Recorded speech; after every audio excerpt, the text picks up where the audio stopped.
Right, evening everyone.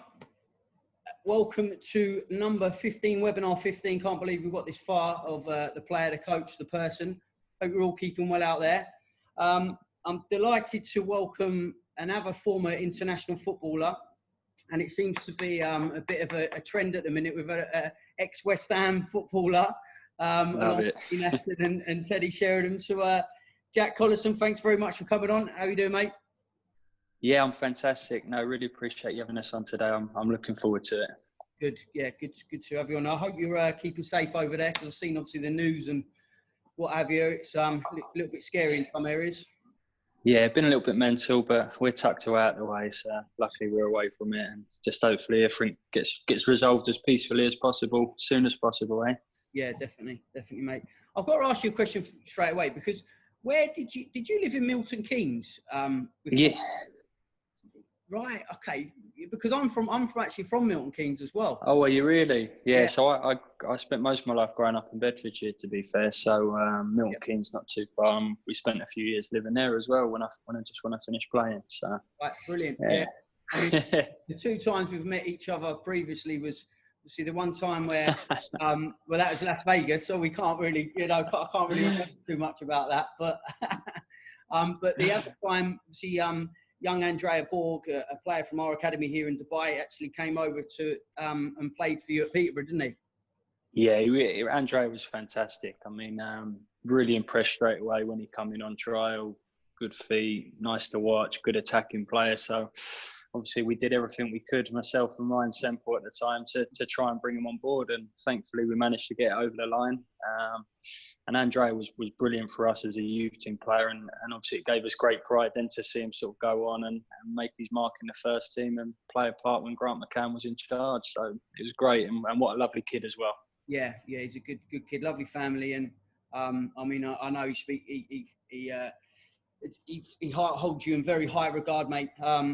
I was messaging just the other day, so I actually said to him that I'd have a word with you, because he's now out. I don't know if you know, he's out. He's out in the States, isn't he? Yeah. Yeah. So I said I'll have to ask Jack and speak to his recruitment team and keep an eye on you at Seton Hall, I think the college is. Yeah, you're not wrong. He's a lovely player, so I'd love to be involved with him again. So fair play to all you guys doing the hard work out there, and it was nice for me and Semps to take the plaudits at the end, eh? Well, go back to your, like, everyone, to start with when you started playing football, basically. If you could explain that, please. Yeah, so I mean, right from the beginning, probably that strange kid who walked around with a football everywhere, down the shop, pestering my dad the whole time, down the park. I used to actually go to bed with a ball at the bottom of my bed near my feet. So yeah, I was pretty obsessed at an early age. And used to spend a lot of time obviously playing down the park and that. Eventually got picked up by Peterborough United, who had a really good academy at the time in England. Moved from a centre of excellence to an academy, so we were playing all the top sides, your Liverpools, Chelsea's, Arsenal's. Only a small club in sort of League One or League Two. So joined them at 9. Loved my time at Peterborough. Really professional setup, fantastic coaches, good players. And obviously for me, it sort of gave me that grounding and understanding and sort of insight of what it's like in the professional world of football, and loved it there. And unfortunately, when I got to sort of 12, 13, they actually shut down the academy. So yeah, very, very disappointed. I think money was a factor, obviously a lower league team. So they shut down the academy. I was very fortunate. A lot of the coaches and players at the time moved over to Cambridge, so not a far move. Bit of a change, because Cambridge only a centre of excellence, and it took a little while to sort of get it up to the level where Peterborough was. But once again, loved my time there, learnt an awful lot. Just before sort of 16 at the time, I was sort of getting closer to the first team and just about to go on full time. And once again, Cambridge shut down their youth system. So how's your luck? Just about to go full time with my scholarship. So yeah, actually thought I was cursed at the time.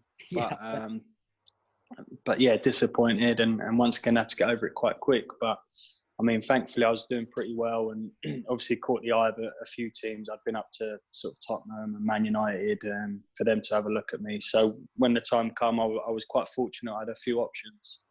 But as soon as I knew West Ham were in the hunt, I went to play a trial game, scored a worldie goal, which I didn't do too often. So, and they ended up wanting to sign me. And I mean, for me as a young player, a Chelsea fan growing up, so I got to see sort of Zola and people like that. But Frank Lampard was my ultimate, and to see him sort of come through at West Ham under Tony Carr and then go on to join Chelsea, I suppose it kind of played a role with me wanting to join West Ham with a history that they had, the famous academy, and obviously with Tony Carr, brought through Joe Cole, Carrick, Lampard, Rio, sort of half the England team at the time. So ended up joining West Ham, went through the youth system there, so worked under Tony Carr for a couple of years, but sort of by 17 I was with the first team quite regular, just training. Didn't quite sort of make the real breakthrough yet. So I was just going to ask you there before. If Cambridge hadn't shut down, would you have continued there? Would you have done your scholarship? Yeah, 100%, Brownie. I mean, for me, I was always of the thought that I was very focused. I was quite a strange kid. I was really focused, and in my mind, I'm thinking, right, I'm going to break in the first team really young, have an impact, and try and get sold on. And I mean, even at sort of 16, I had a couple of sessions with the first team. I was sort of training with the under-18s a lot, and that was certainly my route. Get my head down, work hard, and try and make an impact in sort of League Two. So obviously, when it closed down, I was a little bit shocked, a little bit surprised. I mean, I'd had a taste of going to the nice academies and seeing what it's like there, but in all honesty, I kind of doubted whether I actually had the ability to get ahead of all these top players and sort of work my way into the Premier League that way. Yeah, it's interesting that, because I mean, it's great to have that mindset. I think that, you know, to get you believed in getting that opportunity and playing in the first team, to then obviously then kick on after that. It's a little bit, I mean, you know, like coming through the crew system is similar to that, isn't it? Really, you know, it's unbelievable, isn't it? Yeah, the players that they produce, but you know, there'd be a lot of the players, obviously lads in our team that be approached by Man United, by Liverpool, but wanted to stay firm and wanted to stay at Crewe because they knew they would get that opportunity. Was that the same thought process for you? 100%. I mean, even at Peterborough, a similar thing. It was kind of drummed into us at a young age with the underdogs, but we kind of enjoyed that. And I mean, I was lucky. We used to go watch the first team every Saturday, and Simon Davis and Matty Everton were both young players who'd come through, both playing in the first team, and they'd literally just been sold to Tottenham. Right. So you can imagine sort of 9-10 years old watching these boys, and obviously Simon Davis. Sorry, that was going to say, because I was a second year YTS when we lost in the quarterfinals of the FA Youth Cup to Peterborough after a replay, and Simon Davis and Matty Everton both played in that team, and they were very good, weren't they? Yeah, they had some team, and especially for me, like Simon Davis, the Welsh connection. He was a centre midfielder, and he was kind of my sort of mini idol when I was younger. Do you know what I mean? And that was certainly the route I was focused on, and it played a part in me making the move from Peterborough to Cambridge. I wasn't sort of one of them who felt I needed all these great facilities and that. I liked my coaches. I was enjoying my football, and was still getting unbelievable opportunities. We still travelled around Europe. I was getting exposed to the first team pretty young. So, yeah, in my mind, that was certainly the route I was going to take. Yes, that's good. It's nice, refreshing to hear that as well. With particularly, I would imagine with obviously all the interest you'd have had. But and then you start to talk about Tony Carr there. What was he like? Obviously, he was unbelievable. I was so scared of Tony. He was obviously quite a small man in stature, but when he spoke, you listened, and he wasn't one of them who was screaming and shouting all the time, but his words certainly carried a lot of power. And I mean, I had 2 years under him, and he trained us hard. He worked us hard. We were out in the training ground for hours and hours. And I mean, the sports scientists nowadays would have been pulling their hair out at some of the stuff we were doing, but it had obviously worked. He had that history of bringing through all them fantastic players and sort of giving them a real base to build from. And I mean, probably the funniest thing about Tony, I was his captain as a second-year scholar, and I was doing really well, and we were fighting for the league and things like that. And I think in my whole 2-year period, he gave me one compliment. So I bet that meant a lot, though, eh? That's what I mean. You're always sort of craving that reassurance for him, but he never really gave you it. He always kept you guessing, and Right. I thought it was a real interesting way. And it's great for me now. So when I talk to him now, obviously from a coaching perspective, and he sort of opens up a lot more, and he laughs at some of the stuff he used to do, like when he used to have us running over at the forest and things like that. But it was all part of his way, I suppose, of building that resilience, that grit, and that real sort of buzzwords that are chucked around now. Yeah. Tony had his own way of doing it, and it certainly worked for all them years. Yeah, fantastic. Yeah, I mean, you've had a great school in there, haven't they? I mean, talking to Teddy actually about the managers that he played under, but it's quite prevalent, I think, to the other guests that we've had on as well, is that a lot of them have been, I suppose, and I'd count myself in that, and obviously not a career or anything, but still lucky to have played under the likes of like Steve Holland, Dario, the likes of, Nick Parsons, obviously when you were younger and stuff like that produced so many players, really, didn't they? Oh, it's unbelievable, and I mean that's why I feel like I'm in a real good position now to sort of coach, because I had a really good grounding at sort of the lower end of the budget spectrum, you could say. Do you know what I mean? In terms of the players having to do everything, poor facilities, things like that. But some of them players down there just absolutely loved the game, and as I said, in terms of building that resilience and passion and love for the game, it was great to see at the bottom end. And obviously going full circle to go to a Category 1 club like West Ham, where they put a lot of money in to play on great pitches every week and sort of fantastic facilities. It gave me a real sort of broad outlook on things. And then within that, all the different coaches, do you know what I mean? It's probably not until I look back now as a coach and I think, oh, I wonder why I did that. Or, do you know what I mean? All these little things, and you take little bits you like and sort of steal it yourself and put it into your own sort of philosophy, I suppose. Yeah, 100%. And that period. So when you broke from the first team, when you into the first team from the youth team, was there much of a step in between, or was it literally you came into the first? Yeah, team? do you know what? It's interesting. You spoke to Teddy, because Teddy actually played a massive sort of part, probably without knowing, just in terms of having someone to look to. I mean, we joined the club. The youth team used to share the facilities with the first team. So obviously, for me, coming from somewhere like Cambridge to then being at West Ham and seeing Teddy Sheringham in the canteen, getting his food and what he's doing in the gym was just incredible. And I used to watch him a lot. I used to watch what he eat and things like that, and the way he took care of himself. Because I mean, he was playing in the Premier League at 40 years old, which is unbelievable. And I mean, I was doing quite well in the youth team at the time, and the reserves sort of back then was a proper reserve team. It was the youth players who were doing well, and probably 3, 4, sometimes 5 or 6 of the first team players who hadn't played on a weekend.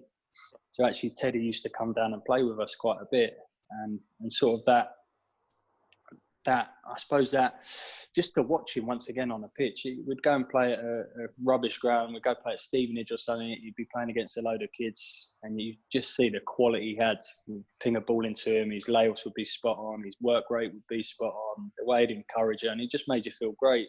Yeah. Certainly for me, as I was on the edge and sort of training with the first team, built up quite a good relationship with him, and he gave me loads of advice on the way through. And I suppose eventually you just get to a point where you feel part of it and you feel like you're ready to kick on and ready to make an impact. And I mean, for me, it probably took longer than I would have liked. I mean, I was up there training quite a bit and had little tastes and glimpses here and there. But I mean, that whole period and getting to work closely with all them sort of senior pros, proper pros, like, do you know what I mean? Teddy Sheringham, Mark Noble, just a couple of years older, Anton Ferdinand, all these guys are sort of real good people, just help you along your journey.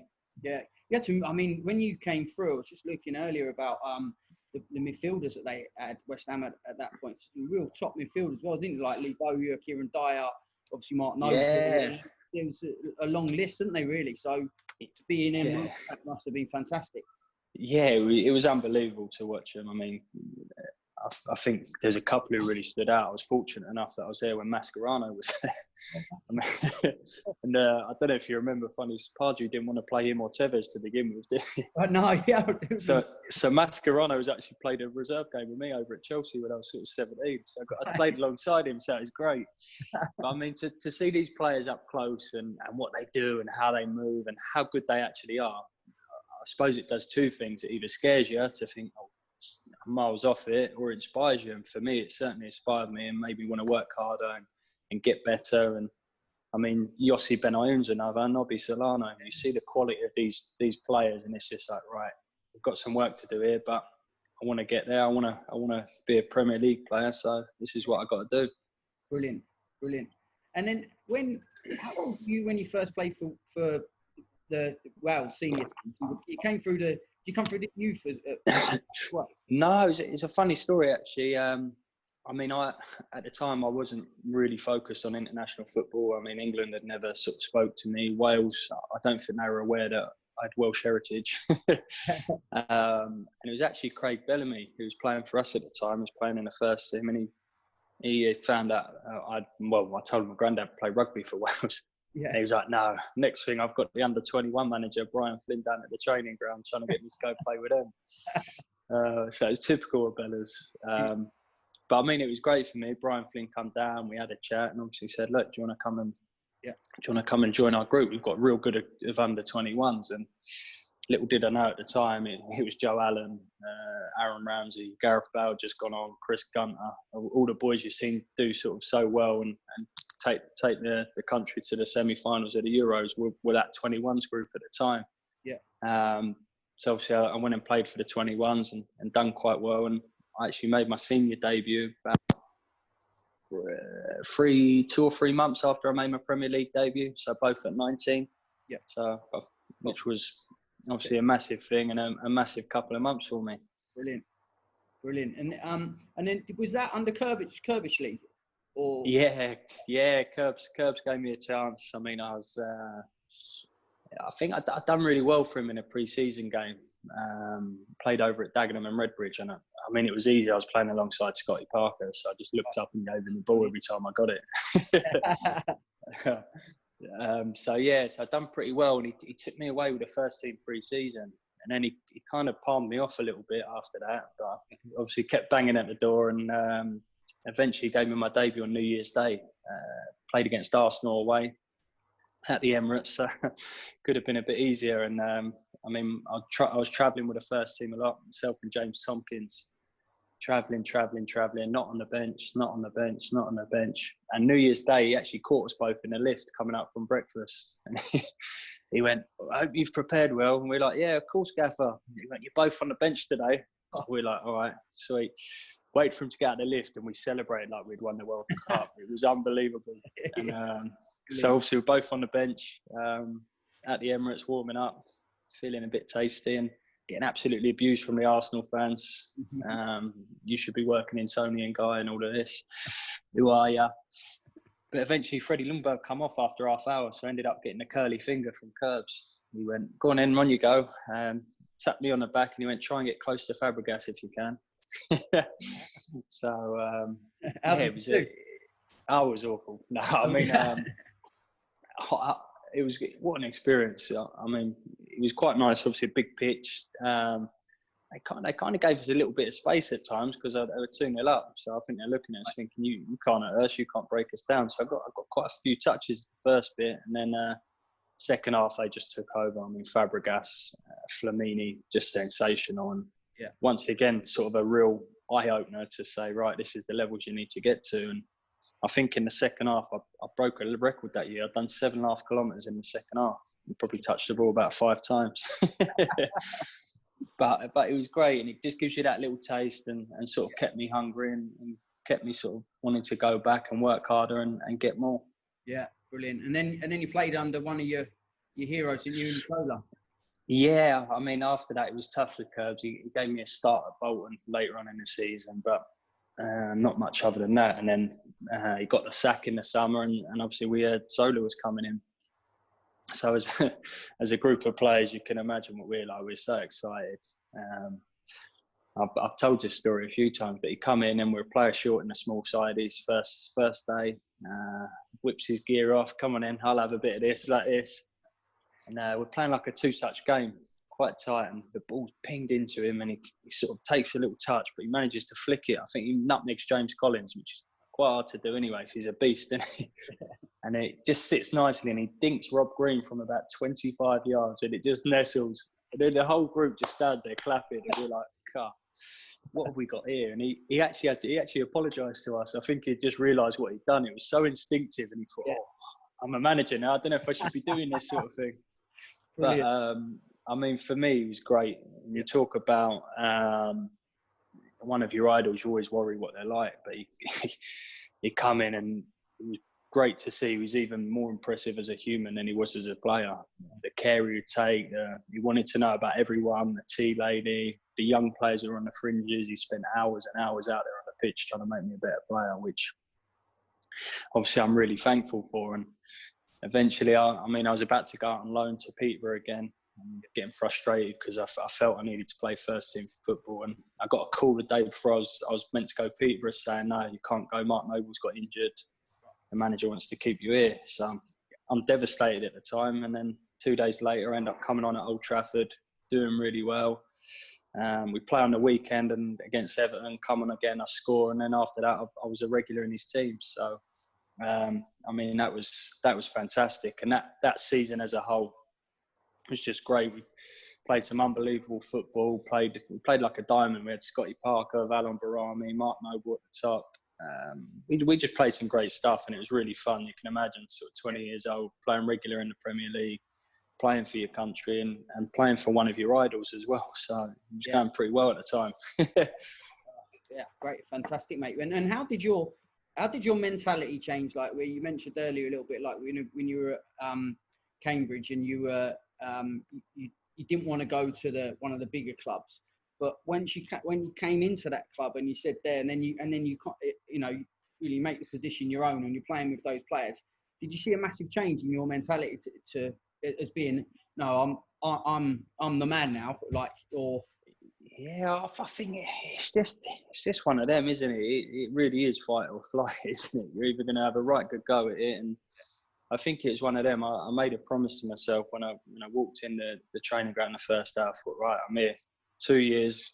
That's all I have with my scholar. I thought, right, I've got to make the most of it. And I just went to work every single day, just trying to prove a point. And I suppose that underdog mentality is something that kind of stayed with me and still stays with me now. Yeah. Right, you've got more to prove. You've come from a small club. You've got even more to prove. So you've got to be better than the others. You've got to work harder in the gym. You've got to make sure you're taking care of yourself. And I suppose it kind of, those habits that I sort of were ingrained in me in such a young age are something that stuck with me and obviously helped me as I've sort of gone along the steps of the ladder. Small baby steps, obviously, youths, reserves, bench, and then eventually just having that breakthrough. And I suppose it got to a point where I thought, wow, I can actually sort of play at this level. I'm enjoying it. I'm doing pretty well. And it just kind of, I suppose it's one of them things. That belief that's come where you might have slightly doubted maybe before, and then you had that belief, and it's brilliant to hear that. And then obviously, I'm not going to go too much obviously with the injuries, but in terms of obviously your time at West Ham, what were because you had Sam Allardyce there as well, didn't you? Yeah. How was that? What a man. I mean, to be honest though, the injuries play such a big part in probably shaping me now and how I am as a person. So I think it's important to probably touch on it because that first season I played sort of 25 games. I injured my knee. I scored the winner against Man City on the weekend. We played Wigan away on the Wednesday. Injured my knee, and I think probably the sickening thing for me is after that I was never fit again. At sort of 20 years old, I never felt anywhere near 100%. So for me, after that, it was always a battle in terms of having to do even more just to try and stay on the pitch and live with that pace. Yeah. And look, it was difficult after that in terms of I had 14 months out after a big operation, and that was when Avram Grant come in, and to watch him was hard because we had a great team and obviously we got relegated. And then after that, obviously, Big Sam come in and he just completely lifted the place. Just a massive character. He says that how he sees it. If you're doing well, he'll tell you. If you're not, he'll tell you. And it was just great. It was just really refreshing to have someone with that sort of character. And one thing I will say about Big Sam, he gets a lot of stick for probably the way we played and things like that. But his attention to detail and his information he gives to you and how he gives it to you was incredible. And when you talk about taking things from coaches and And that's certainly one thing I'll take from him. You went into every game knowing exactly what to expect from the opposition, exactly what you needed to do with the ball, without the ball. And in terms of building a team that probably maximised their potential, he's probably one of the best I've ever seen at it. Yeah, brilliant. I'm actually going to message him this week because he was going to come out for a conference for us previously. And then he got definitely, because I'm not taking the Everton job, and then he took the Everton job. It was dear. But actually, one of the guys, Andrew Hatch, who's a regular on the webinar, he's actually suggested, mate, possibly could we get him in? So it'd be great to talk to him. And I say that he loves a trip to Dubai, big Sam. He does, doesn't he? Yeah. He does. So and you know, with when you first got that injury though, and there was I mean, you weren't treated right, were you? Because it reminded me, when I read something about it, it did remind me of Paul Lake, who used to play for Man City, didn't it? Yeah. I don't know if you read his book, but it's amazing. No, I've heard about the story. Yeah, I suppose, Brandy, the thing is, I'm 20 years old, playing week in, week out, and do you know what I mean? I'm on top of the world, I'm up here. All of a sudden, a big injury, and the options there to have a small operation, see how it goes, come back after 6 weeks, or to have a long one that's going to keep you out for a year to 18 months. So obviously a young lad, quite easily persuaded, doing well at the time. So it's kind of one of them. Come on, we'll try the small one, try and get you back playing. And it was that following season, I did small lot, come back. And the following season, I played 25, 30 games. But I mean, it got to a point where I was training on a Friday for half an hour, play on a Saturday, rest of the week in the gym or on an ice machine. And I mean, it was horrible. And not only going out there on a Saturday and playing, I just felt terrible. I couldn't do what I wanted to do. And I'm still trying to carve out a career in the Premier League. And it got to a point where I actually had to go to the manager myself and just say, look, I can't physically do it anymore. My knee's completely swollen the entire time. I can't move. I feel terrible, and it's just not right. And it was after that I then had the big operation. And the disappointing thing is, it's probably them sort of 25, 30 games that had the biggest effect in me struggling to get back after the big operation. Right. Yeah. But it's one of them things, you know what I mean?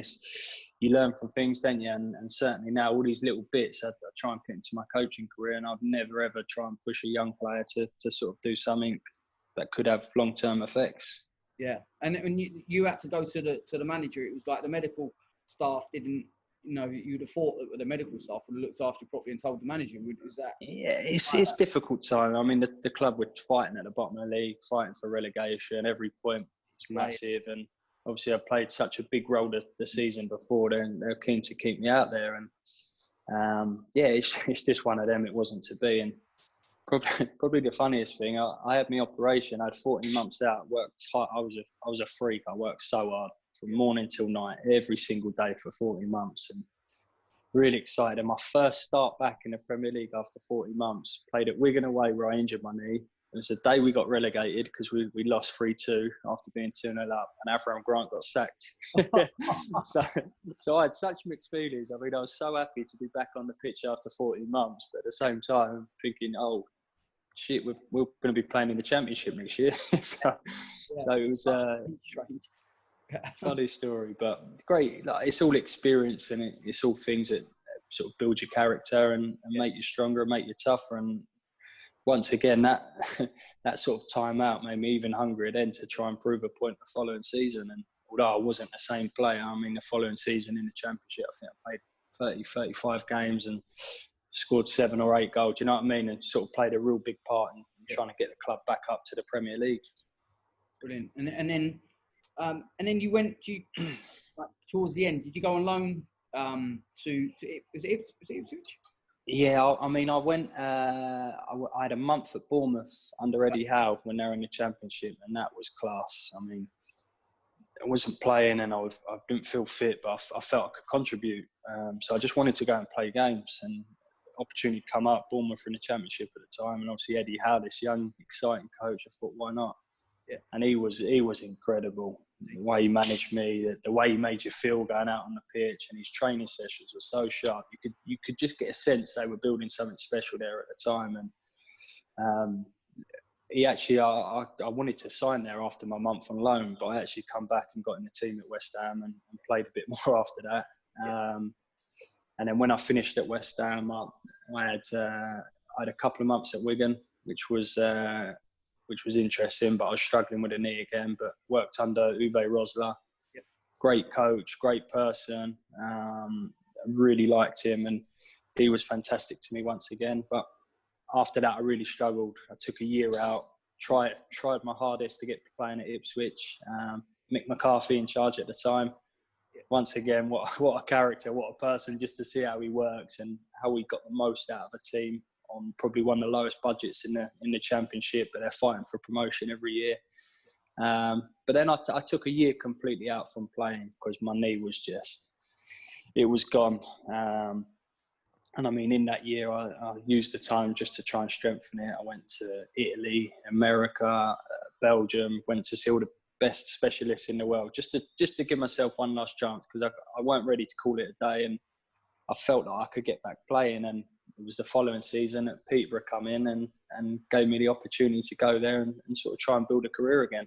Yeah, excellent. And so was Grant McCann the manager then when you first went? No, so Grant was the assistant. Dave Robertson was in charge. He'd sort of just stepped up and done really well. And I felt a bit gutted because obviously I went there with the intentions to try and play, try and make an impact and sort of try and work my way back up. But I got there and soon realised I was useless. I actually felt sorry. I felt sorry for Robbo because a real big talk about going for promotion, and the team was struggling a little bit, and obviously looking to me as a sort of a senior player to really play my part, and I just couldn't physically do it. I tried to do my bit in the changing room and that, but I was useless. And I think the telling point come when played Coventry away, 2-0 up at half time. I come on at half time and we lose 3-2.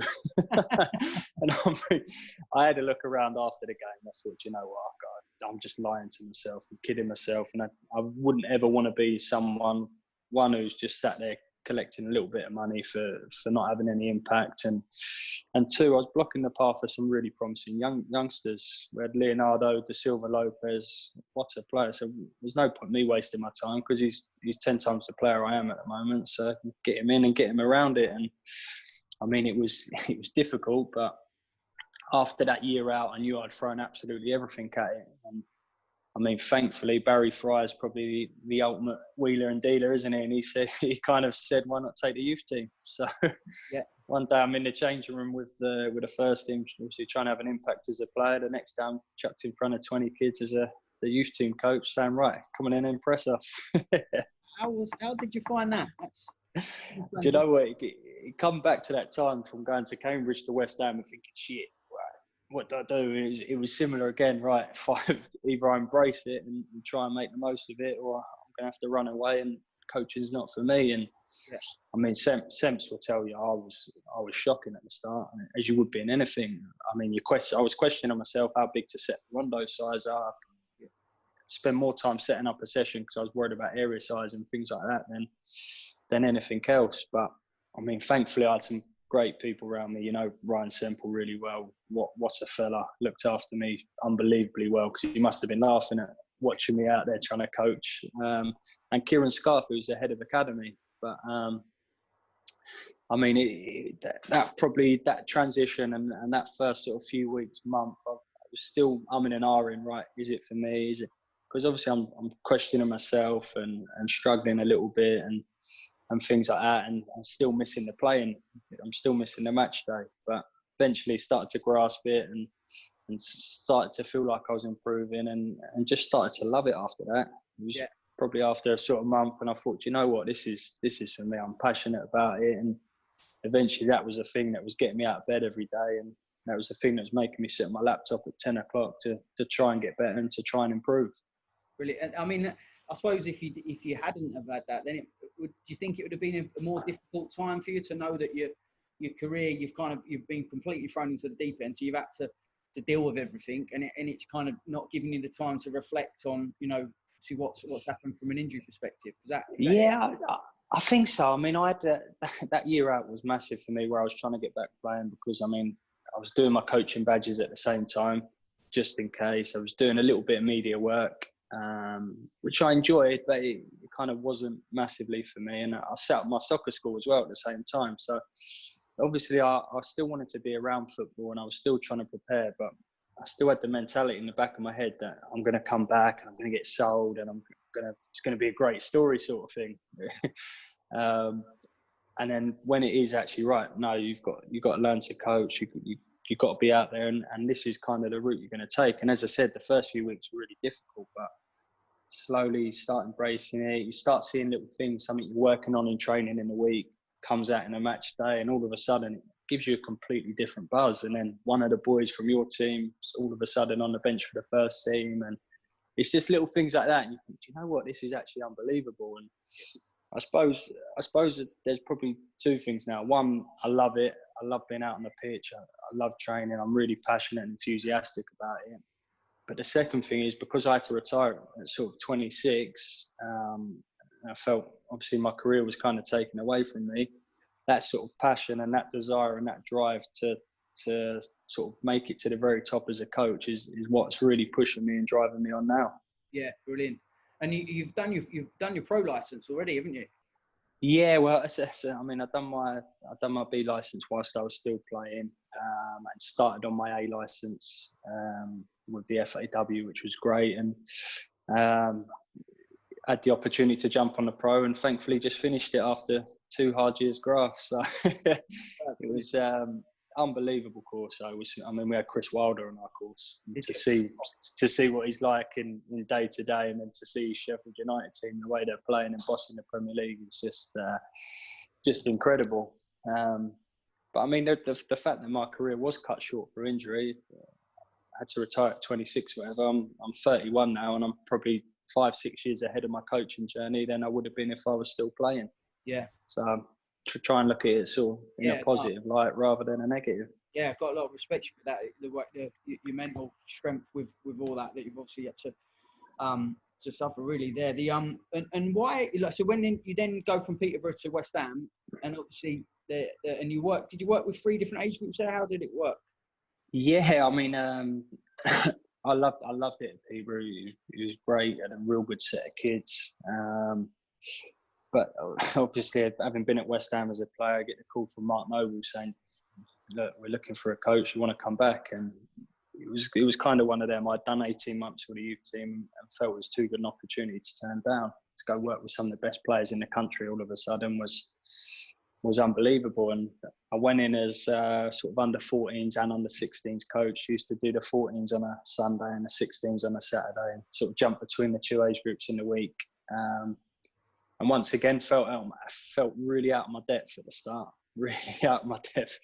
Some obviously top players and some fantastic coaches at the club. But in terms of, for me and my growth and taking me on again to that next sort of level, it was great. I got to work with Terry Wesley, who was really good for me in terms of getting a focus and a clear path. And obviously I was working with great facilities with some unbelievable players day in, day out. So done a year with the 16s, which was unbelievable. And then the following season jumped up with the under 18s, which is really good. It's a good level of football, the Category 1, under 18 leagues, some top players. So for me, once again, it's kind of that next step on my journey, which was great, and I really enjoyed it. And I mean, it was going to have to take something special for me to step away, which it did in the end.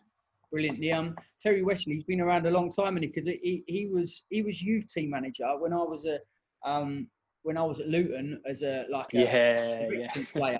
So he would have been like under 18 managers then. I think he got to Charlton as well. But yeah, he's been a long time. Was he as well was always quite very direct. I don't know how he's changed his man. He was. He used to carry that fear around, even with his staff. Do you know what I mean? Yeah. But he was fantastic for me. That experience, being in the game for so long, as you say, you can't really buy it. And for me to be able to bounce off someone like that and just ask questions and talk to him, just see the way he used to manage the whole program, the whole thing was great for me.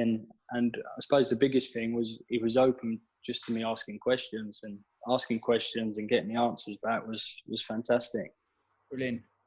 And then like, the question I've waited, you know, I could have obviously messaged before and stuff like that, but obviously I keep the webinar, which I do most is why did you swap them for West Ham, Cat 1 Academy, like you said, some really good players. I can see because obviously I've moved over to different countries. But for you to go over to Atlanta, what was the main reason? Yeah, there was a couple of things. I mean, as I said, it was going to have to be something quite special to sort of take me away from West Ham. I've been there, I think, 11 years as a young player, first team player, and as a coach. But in terms of my coaching journey, I still felt very young. I'm sitting here now. I'm no means behind a finished article, and I just felt there's possibly a tendency for me maybe to get a little bit comfortable. I mean, Terry had left, and obviously working with the 18s, you're kind of near the top end of the program. And there was always an interest in America, and the opportunity actually come up to obviously come and have a look to see what it's like. And I mean, I went to Atlanta and I was blown away. The facilities. I don't know if you've seen the Mercedes-Benz Stadium. It's pretty special, isn't it? it's pretty special, and I think for me the biggest thing was the academy was sort of 2-3 years old when I come over, and to get the opportunity to be part of a new and exciting project and possibly have my mark in helping sort of mould it and build it and play a part in that, whilst also having the lifestyle and the great facilities and still working with some of the best players in a different country. It just seemed like too good an opportunity to turn down. I think if I would have turned it down, West Ham would have sort of been my route for a very long time. And I think, as you can see from my career path so far, I'm not one of them who likes to feel comfortable and safe. And it was just the opportunity to step outside the comfort zone to experience something completely different, and hopefully it's going to play a big part now on my next part of my journey and help take me up again to that next level. Yeah, brilliant. I mean, when I first heard about it, and I saw it on Twitter or wherever it was, and I thought, oh, what an exciting move that would be. You know, fair play to you for doing that. Particularly, you know, Darren Hills is the president, isn't he?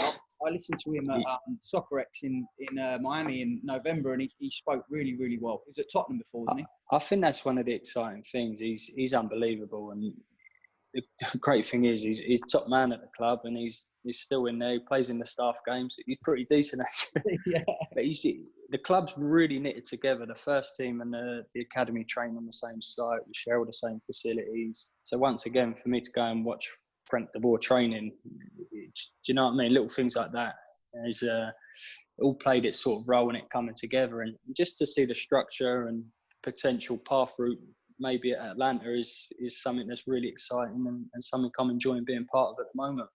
Yeah, fantastic. That's really, really exciting. And I mean, if you look at the teams, obviously in the Eastern Conference, and like you with the New York teams and into Miami. Yeah.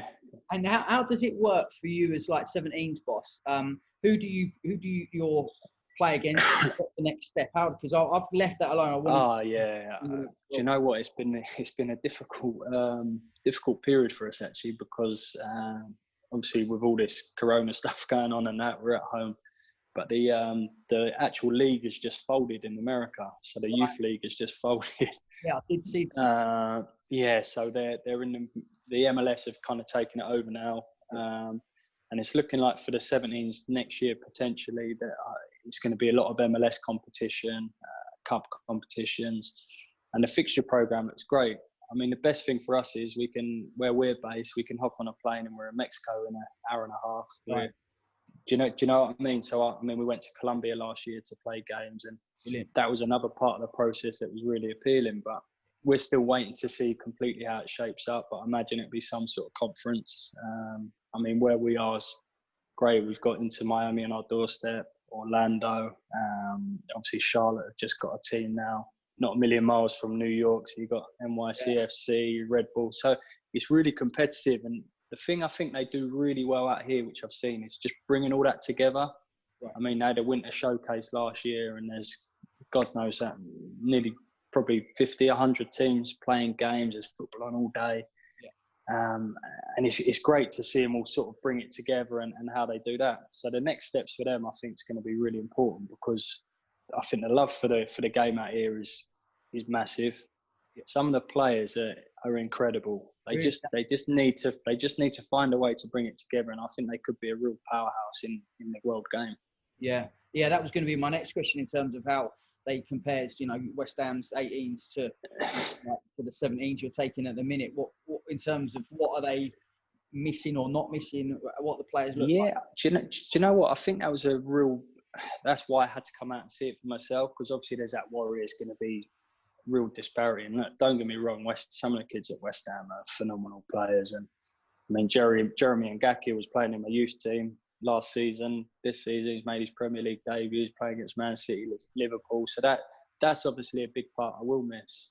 Yeah. But I mean, in terms of some of the kids over here, they're top. Yeah. And I think some of them will go on to carve a career. The biggest challenge, I suppose, and difficulty I've had with them is to try and give them that vision that maybe Atlanta United is a actual career path for them, because a lot of them want to go to college, where the academy's only so new. There's only been a few players sort of come through, but they're starting to grasp it now and starting to look at it and think, yeah, actually a homegrown contract might be great, and obviously I could carve a career out that way. I mean, George Campbell's made his debut, George Bellows made his debut. So it's just trying to give them that belief and I suppose that vision that football is a viable route to carve a career. Yeah. And is that what, like Darren at the top is trying to obviously put together for the club to kind of mirror a European model, or is it still going to be the I think so. No, I think so. Look, there's always going to be the kids who want to go down the college route, which is great. I mean, they can get a real top education paid for by being good at football. So it gives us just as much pride now to see a kid get offered a ridiculous scholarship worth 6 figures. Do you know what I mean? That's an achievement in itself. But I think for Darren and Carlos Bocanegra are sort of overseeing things. I think they want a competitive academy who competes in all the tournaments and that. But ultimately, they want players coming through and making their mark in the first team. And I'm sure the big dream for them is to not just get one through, but to get them sold on to maybe Europe, where they can go on and sort of make a real mark over there. Yeah, it's great what you said about the games program there as well. When you're able to go into Colombia and places like that didn't even cross my mind thinking of that. That must be pretty. Yeah.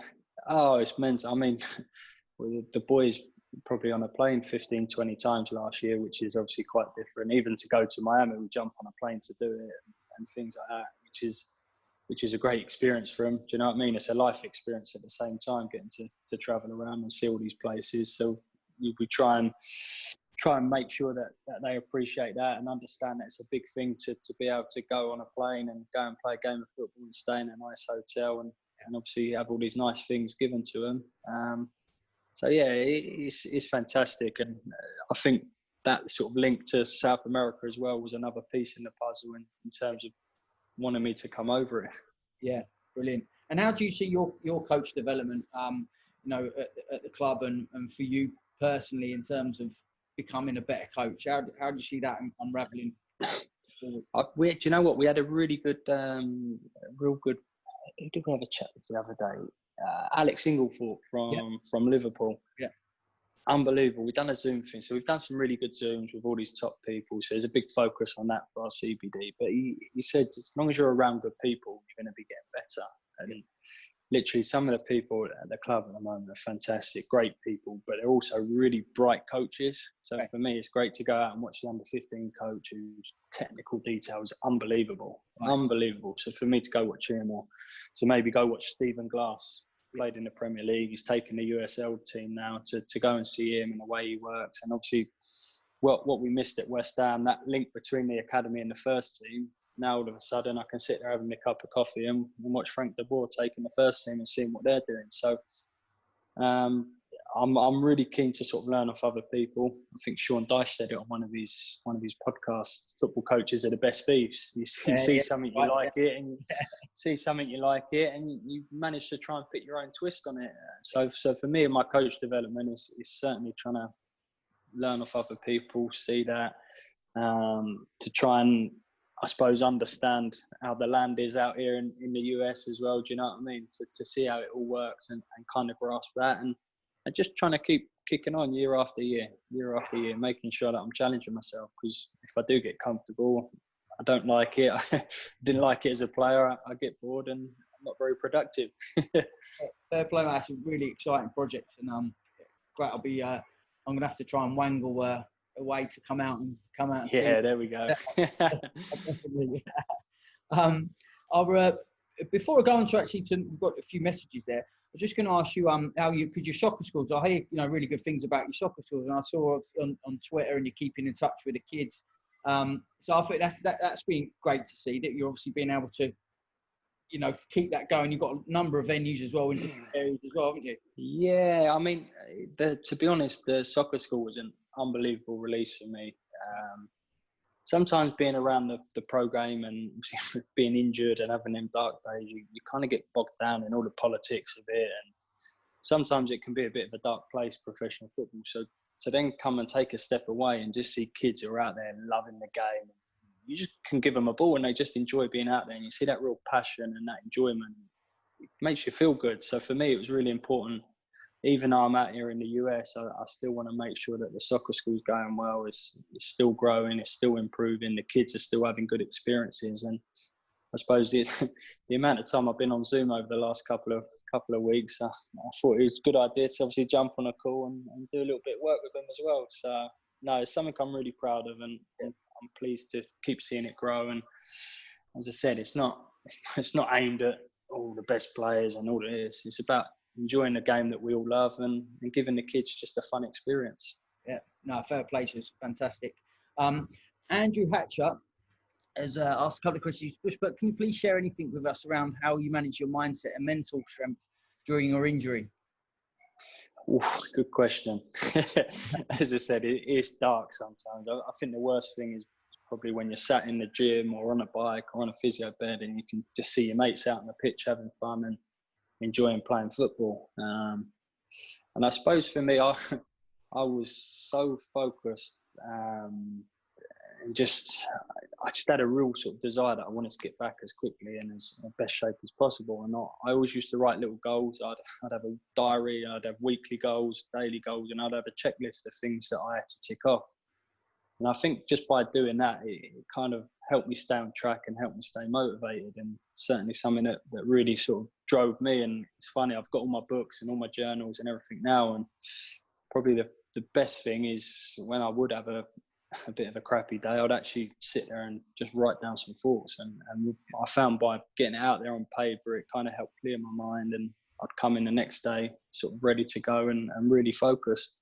Yeah, no, it's great that. I know.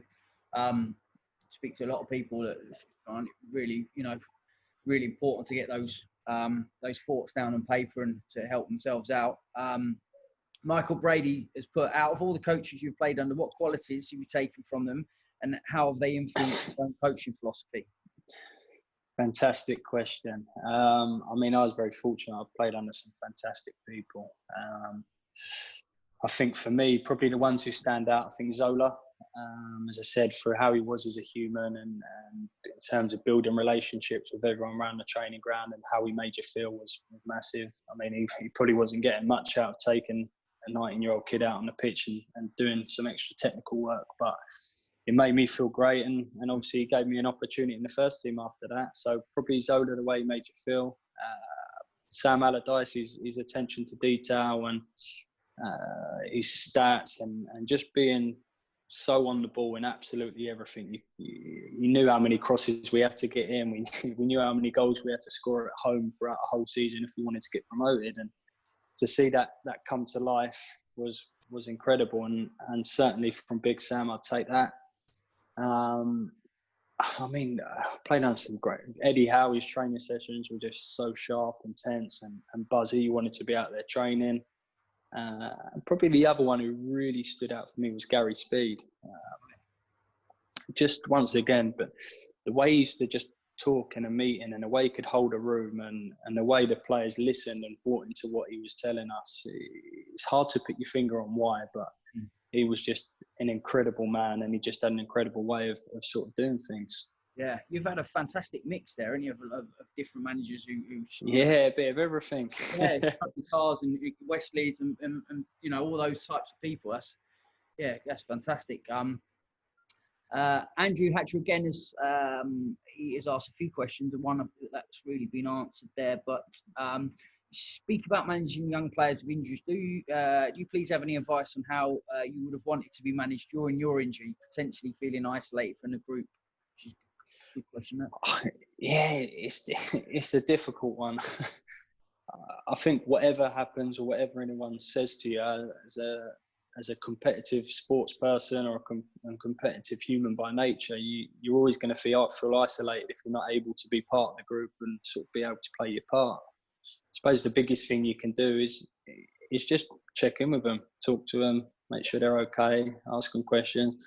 And sometimes the best thing for me was not talking about the injury or not talking about football, because I mean, by the time I'd come in from my car to have breakfast, to get to my spot in the changing room, I've probably gone past 10, 15 people, and they're all, it's great because they want to speak to you, but their first question, oh, how's the injury today? How's the injury? How's the knee today? So by the time you've got to your spot in the changing room, you spoke about your knee 10, 15 times. So sometimes maybe talking about something completely different, but just letting them know you're there for them is probably the biggest and best thing you can do. Yeah, great. And it's amazing. It's some managers who completely bomb players out.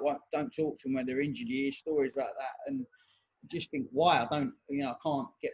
Do you know, it's funny. Big Sam again. Actually, he used to think the players were too comfy in the physio room. So he, no TV in there. We used to have a TV in there. No music in there. No newspapers and no phones, because he thought we were all getting too comfortable in there. Yeah, I can understand that one. I can definitely understand that.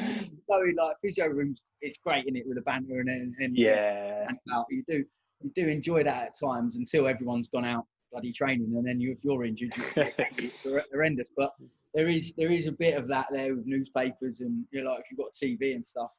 So I can understand why he does that. I can't remember who I was talking to the other day, and he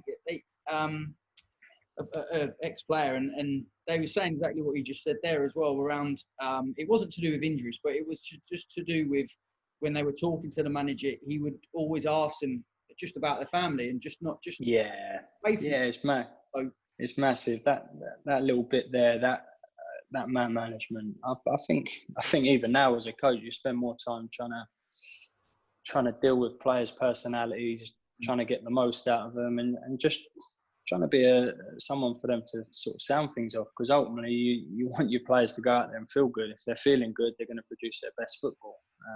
And even more so working with kids and in youth development, you want your players to go out there fearless. You don't want them to sort of play within themselves. You want them to be able to express themselves, have a bit of fun, and enjoy what they're doing. Of course, it's hard work. Of course, there's times when they need a kick up the arse or a stern word here and there. But ultimately, you want them to feel good and enjoy coming in and doing what they love. Yeah, great. The Omar, as I can't really make out his question. Can we say US football will be from the top countries in the game? I'm not really sure what you mean on that one, Omar. But I was going to ask you a question to Jack with regards to going back to the type of players, because when you hear about in the US, you hear about them as being like physical. Look at the physical corner there, top class. Where if you related it to the four corner model, which areas where you'd probably say they're up here, and which areas where they need to improve would it be? Good question. I mean it's very general, because unfortunately some of the players I get to work with are pretty special, and hopefully some of them will be making an impact over the next couple of years. But yeah, I think the physical corner, there's a real big focus. You're right. They're all really focused on their gym programs and doing it properly and making sure they're looking good and feeling good. Mentally is really interesting, the sight corner, because they're very competitive. And I feel like there's a real team ethos over here. There's a real big focus on the team and making sure you're working hard and sort of taking things on, which is great. As a young coach, you want to be working with players who actually want to listen and sort of want to learn. The technical side of things is interesting, because I think you find the bottom end of the groups probably struggle. Where in England you've got probably this many, you're probably working with this many here at the moment in terms of real top elite technical players, and I think that's the bit where they're trying to bring it up now through the games program and certainly through the hours that they're getting out there training. but they listen. They want to learn. So tactically, they're bright. Physically, they're strong. Do you know what I mean? It's just trying to get them up now to that next level, maybe technically, and just giving them the opportunities. That's the big thing. Is that the game? Like with the game, is there a bit around game understanding? Because if the games program hasn't been as probably structured or whatever, if it was, or is there something around that? Is it, or are they fine with possibly? I don't know. I think maybe it's just me, the way I set my teams or the way I coach.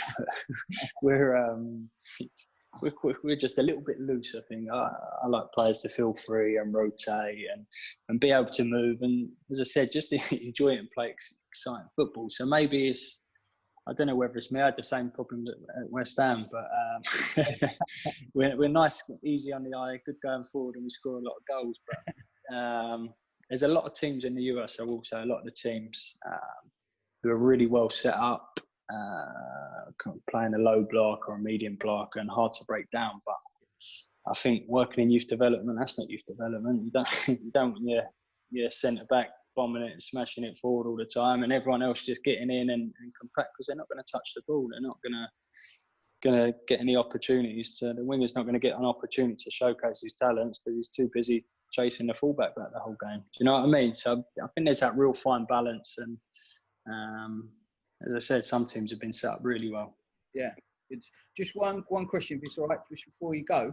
From Matt Henman, I know Matt's son has been over in the States at college playing football, and is the choice between academy and club soccer a difficult one when players reach 18?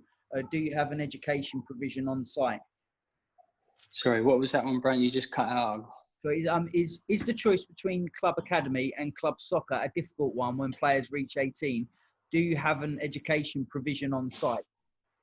Yeah, good question. Do you know what's been great actually at Atlanta? There is still a real focus on the schooling as well, and the club will help provide the kids if they want to go down that route, they can. And actually, a couple of the pros they're playing in front of 70,000 on the weekend, but they're still doing their college work at the moment. And I think they've just passed. I think it was Mo Adams and maybe George Campbell. Yeah. And as I said, George Campbell made his debut in front of 70,000 a month ago. Yeah, over this period, he's still been doing his schoolwork and his college work, which is great for him because he's not silly. He knows that, yeah, he might make it, he might become a millionaire from playing football, but at the same time, he's also got that strong backup of completing his college, which is fantastic. Good. Well, mate, I'll let you go because I know you've got the girls there will be wanting to get back in. They're riching. But I mean, it's been fantastic listening tonight, and I'll tell you what, if I was a little bit younger, I'd like to play for you out there anyway. Yeah. Kind of a bit of fun, eh? Yeah. No, I really, really appreciate it, Brandon. Thanks very much for having me on. And look, hopefully someone's took something from it. But if not, it's always great chatting football. Do you know what I mean? 100%, mate. And it'll be great, to get this on now onto YouTube. And I'm sure there'll be a lot of people interested to listen how you're getting on over there. I certainly will be making it in my list of places to get to next year. I'll be working. Yeah, get yourself out. Yeah. Need a coach head trip out there. Okay, mate. Not wrong. All right. You take care of yourself. Thanks a lot. Bye.